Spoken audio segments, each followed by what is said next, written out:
Varicose veins కి సరైన చికిత్స కోసం సంప్రదించండి ఎవిస్ హాస్పిటల్. నమస్కారం. కార్తీక పురాణం 25వ రోజు పారాయణలోకి వచ్చాం. అంబరీషోపాఖ్యానం ద్వాదశి వ్రత కథను గురించి చెప్తున్నాము. అయితే ఈ దూర్వాస మహామునిని వెంటాడింది సుదర్శన చక్రం. ఆ ప్రాణభయంతో దూర్వాసుడు దేవతలందరినీ చూసి వాళ్ళెవరి వల్ల కాదని మహావిష్ణువు దగ్గరికి వెళ్తే ఆయన, నువ్వు పెట్టిన శాపాన్ని 10 జన్మలు నేనే స్వీకరిస్తాను, భక్తుల కోసం నేను ఇలాంటిది చేస్తానని చెప్పి నిన్ను రక్షించగలిగిన వాడు కేవలం అంబరీషుడే తప్ప మరొకడు కాడని, చక్రాన్ని నేను కూడా ఉపసంహరించలేను, ఎందుకంటే భక్తుల సంరక్షణార్థము ఆజ్ఞాపించాను ఇది వరకు ఎప్పుడో. ఈ ఆజ్ఞ ప్రకారము నా భక్తుడి మీదకి వస్తున్న కష్టాన్ని తీర్చడం కోసం సుదర్శనుడు తనంతట తను ప్రేరేపింపబడి వచ్చాడు కాబట్టి నేను సంధించిన అస్త్రం కాదు నేను వెనక్కి తీసుకోవడానికి. అంబరీషుడి వల్లే ఈయనకి సుదర్శనానికి ఈ ఉత్సాహం వచ్చింది, ఈ పని చేయాలనుకున్నాడు. కాబట్టి నువ్వు అంబరీషుడినే ప్రార్థించు, అతనే నిన్ను ఇందు నుంచి రక్షించగలడు అని సెలవిచ్చిన తర్వాత ఏం చేశాడు ఈయన? దూర్వాసుడు బయలుదేరాడు. దీనికి చెప్తున్నారు చూడండి, భగవంతుడు భక్తవత్సలుడు, భక్త పరాధీనుడు, కేవలము భక్తుల కోసం మాత్రమే ప్రవర్తిస్తాడట. ఆయన దారిని ఆయన నిశ్శబ్దంగా ఉంటాడు. మన కోరిక మనం ఎంత ఆత్మతోటి కోరుతామో దాన్ని బట్టే ఆయన స్పందిస్తాడు.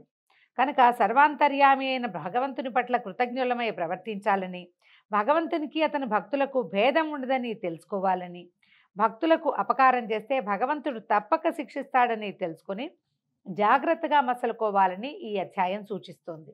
ఇంకా తన కోపమే తన శత్రువు అన్నట్లుగా అంబరీషుని మీద కోపగించుకున్నందుకు సుదర్శనుని కోపాగ్నికి గురి అయిన దూర్వాసుని వల్ల ఏం తెలుసుకోవాలంటే, కోపం పనికి రాదు. ఉత్పాతంగా వచ్చే కోపాన్ని కంట్రోల్ చేసుకోవాలంటే బోలెడన్ని మార్గాలు ఉన్నాయి. అందులో ప్రధానమైన మార్గం సెల్ఫ్ కంట్రోల్. మనల్ని మనం మొదట ఆపుకోవటం. ఇంత కోపం రావడానికి నాకేం హక్కు ఉంది అని ఆలోచించాలి. దూర్వాసుడు కనుక ఆలోచన చేస్తుంటే అసలు ఈ కథ వినేవాళ్ళమే కాదు మనం. ఎంతటి మహర్షి అయినా కోప సుదుర్జయ శత్రు, అంటే శత్రు జయించలేని శత్రువు కోపం. ఇక అది మన కనుక ఉన్నదా ఇంకా దాన్ని వదిలించుకోలేము, మనం పోగొట్టుకోవాలి అంతే. కాబట్టి ఈ బయట శత్రువులు ఎదుర్కోగలడు, కానీ తన లోపల ఉండేటువంటి జయింపశక్యంగాని కోపాన్ని జయించగలిగే శక్తి సామర్థ్యాల్ని కేవలము భగవంతుని అనుగ్రహం వల్లనే సాధించాలి. మన మనసు మీద అదుపు భగవంతుడి అనుగ్రహం వల్ల కలుగుతుంది. అందుకని భగవత్ ప్రార్థన వల్ల మనం ఈ కామక్రోధ లోభమోహ మదమాత్సర్యాలుగా చెప్పబడేటువంటి అంతఃశత్రువుల్ని, అరిషడ్వర్గాన్ని జయించగలుగుతాం. కామాన్ని జయించినా కోపాన్ని జయించలేని వాళ్ళు చాలామంది ఉంటారు. అందులో ఇన్ని కామాన్ని జయించినటువంటి దూర్వాస మహాముని కోపాన్ని జయించలేకపోయాడు. క్రోధం చాలా కష్టాలు తెస్తుంది. సరే, అప్పుడు ఏం చేశాడు? అక్కడి నుంచి శ్రీహరి చెప్పాడు, నా తొందరపాటుకి క్షమించమని నన్ను ప్రార్థించి సుదర్శనుని ఉపసంహరించే ఉపాయం ఏదో అంబరీషుడి ద్వారానే నువ్వు తెలుసుకోవాలి, ఇక్కడి నుంచి వెళ్ళిపోమన్నాడు. అనేసరికి ఘటనా సమర్థుడైన శ్రీహరి ఆదేశం ప్రకారము సుదర్శనం వెంట తరుముకుంటూ వస్తుంది దూర్వాసుడిని. అక్కడి నుంచి వైకుంఠంలో నుంచి బయటకు వస్తే అతని వెనకాల పరిగెత్తుకొచ్చేస్తోంది చక్రం. దూర్వాసుడు శ్రీహరి ఆజ్ఞ ప్రకారం అంబరీషుడి దగ్గరికి పరిగెత్తుకుంటూ వెళ్ళాడు. అది చూసి అంబరీషుడు తన వలననే మహర్షికి ప్రాణాపాయం కలుగుతోందని చాలా విచారించాడు. ఇంత పని చేశాను, నా వల్లే ఇది జరిగిందని ఎంతో దుఃఖపడుతున్నాడట. బ్రాహ్మణులకు ఆపద కలిగించడం శ్రేయస్కరం కాదని, ధర్మం కాదని, విప్రుని హింసించేవాడు విప్రుని హింసింపచేసేవాడు బ్రాహ్మణ హంతకులేని ధర్మశాస్త్రాలు చెప్తున్నాయి. నన్ను రక్షించటానికి సుదర్శనుడు ఇట్లా ఈయన వెంటబడ్డాడు, నా వల్లే ఇలా బ్రాహ్మణ హత్య జరగబోతోందని చాలా దుఃఖపడ్డాడు. ధర్మగ్లాని జరుగుతోందని ఎంత బాధపడ్డాడట ఆయన.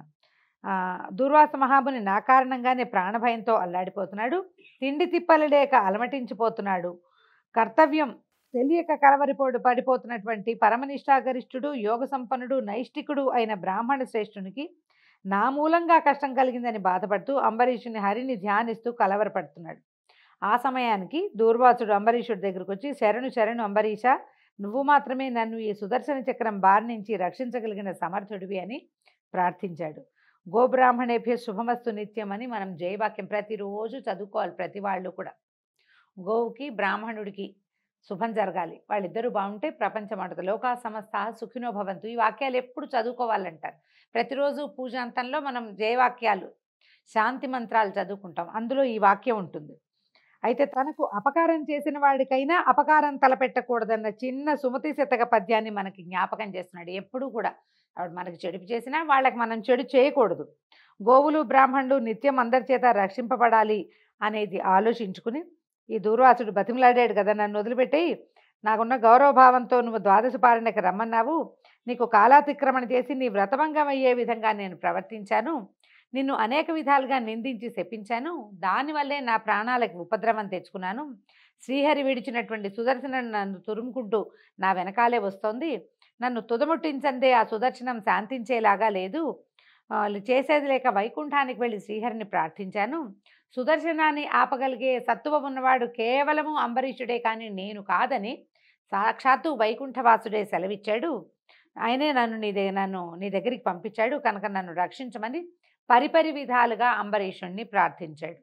అప్పుడు వెంటనే అంబరీషుడు సుదర్శన చక్రానికి నమస్కరించి తెలుసో తెలియకో కోపావేశంతో దూర్వాస మహర్షి తొందరపడ్డాడు, వరదుడైనటువంటి శ్రీహరి అది చూసి సహించలేక నిన్ను పంపించాడు, పూజనీయుడైన దూర్వాసుడు పశ్చాత్తాపంతో కూడిన మనసు కలవాడే మిక్కిలి పరితపిస్తున్నాడు, అందువలన ఈ మహర్షిని మన్నించు, ఒకవేళ కర్తవ్యముని పాలించటమే నీ లక్ష్యమైతే అతని బదులుగా అంటే సంధింపబడ్డాను కర్తవ్య చేయవలసిందే, ఎవరో ఒకరిని సంహరించాలంటే దూర్వాస మహాముని బదులు నన్ను సంహరించు, 14 లోకాలు ఏకమై ఒకేసారి వచ్చినా నిన్నేమీ చేయలేరు, ఇంకెవరు నిన్ను ఆపగలిగే వాళ్ళు లేరు, నన్ను మన్నించు, శరణు వేడిన వాళ్ళని కాపాడటం ధర్మం, ముందు నా పట్ల ఏ విధంగా ప్రవర్తించినా ఇప్పుడు తెలివి తెచ్చుకున్నాడు, పశ్చాత్తాపాన్ని పొంది నన్ను రక్షించమని శరణు వేడుతున్నాడు, నువ్వు శ్రీమన్నారాయణుని ఆయుధానివి, నేనేమో ఆ శ్రీమన్నారాయణుని భక్తుణ్ణి, ఆ మహనీయుని రక్షించటం మనం చేయవలసిన పని, నీకు నీ స్వామి చెప్పిన ప్రకారం అతన్ని చంపటం అనేది చేయదగిన పని అవుతుందేమో కానీ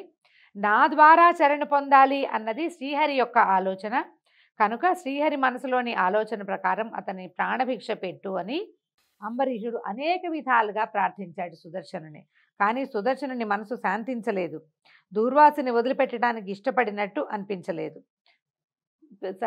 విచిత్రం చూడండి, ఎవరిని రక్షించటానికి సంధింపబడిందో అంటే భక్తుడిని రక్షించడానికి సంధింపబడిన సుదర్శనము ఆ భక్తుని మాటకి కూడా లొంగట్లేదు, ఎంత బతిమలాడినా ఆగటలేదట, చక్రం అలా తిరుగుతూనే ఉంది, నిప్పురవ్వలు వస్తున్నాయి అందులో ఇంచి. ఇప్పుడు ఇలాంటి సందర్భం మనం ఇంకా ఏ కథల్లోనూ చూడండి, ప్రత్యేకంగా ఈ అంబరీషుని వ్రత కథలోనే కనపడుతుంది. భగవంతుని చేత ఆయన స్వయంగా ఇవాళ వదిలిపెట్టింది కాదు, ఈరోజు సంధించింది దాని బలం పోగొట్టుకోదు, దాని శక్తిని వదిలిపెట్టదు, ఏనాడో చెప్పబడింది ఆజ్ఞాపించబడినటువంటి సుదర్శన ఆయుధము అంటే భగవంతుని యొక్క 5 ఆయుధాల్లో ప్రధానమైన ఆయుధం ఇట్లా భక్తుడిని రక్షించడానికి రావటం. ఆ తర్వాత అతను అడిగినా కూడా చక్రం ఏ రకంగానూ లొంగలేదట, సుదర్శనుడు అలా తిరుగుతూనే ఉన్నాడట. దాంతో అంబరీషుడు ఏం చేశాడంటే, సరే నువ్వు యుద్ధానికే కదా వచ్చావు, నేనే ధనుర్బాణాలు పట్టుకుంటానని వెంటనే లేచి ధనుర్బాణాలు తీసుకుని సుదర్శనునికి ఎదురులించాడు. నా ప్రార్థన నిన్ను అంగీకరించకపోతే నీతో యుద్ధం చేసైనా సరే దూర్వాసుని రక్షిస్తాను, బ్రాహ్మణ్ణి చంపడం తప్పదంటావా, నాతో యుద్ధానికి సిద్ధంగా ఉండు, నువ్వు శత్రువులకి లొంగని ఆయుధాన్ని నువ్వు శత్రువుకి ఎప్పుడో ఒకప్పుడు లొంగవలసిందే, ముందు నన్ను చంపి తర్వాత దూర్వాసుని చంపుతూ కానీ, అంతేగాని నేను బతికి ఉండగా దూర్వాస మహర్షిని నువ్వేం చేయలేవు, నేను నీతో యుద్ధం చేసి తీరుతానని చెప్పేసి ఈయన యుద్ధానికే సిద్ధపడ్డాడట. దీంతో ఈరోజు పారాయణ పూర్తయింది. రేపటి పారాయణలో మనం తెలుసుకుందాం ఏం జరగబోతోందో. అంతవరకు సెలవు. నమస్కారం.